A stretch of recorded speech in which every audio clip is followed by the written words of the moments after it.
সুপ্রিয় দর্শক, দেশ কিংবা বিদেশ, কাছে কিংবা দূরে থেকে যেখান থেকে আমার এই ভিডিওটি দেখছেন সকলকে সাদর সম্ভাষণ। আমি সিরাজুল ইসলাম আজ একটি প্রতিবেদন নিয়ে আসছি, যেটা কিনা স্টুডেন্টদের হাতে অঙ্কিত বিভিন্ন ধরনের উপদেশমূলক শিক্ষামূলক কথা এবং আন্দোলনের যেসব স্লোগানগুলো দিয়েছিল সেগুলো অঙ্কন করছে তারা।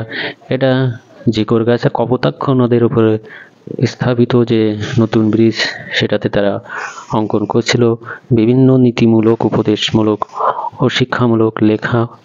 এবং আপনারা জানেন আগস্টে যে ছাত্র আন্দোলন হয়েছিল তাতে যারা শহীদ হয়েছে তাদের চিত্র অঙ্কন করা হচ্ছে ও তাদের বিভিন্ন স্লোগান, যেমন পানি লাগবে পানি, বুক পেতেছি গুলি কর, এই ধরনের বিভিন্ন স্লোগান ছাত্রছাত্রীরা তাদের বিভিন্ন রঙে বিভিন্ন ভাষায় তারা ফুটিয়ে তুলছে।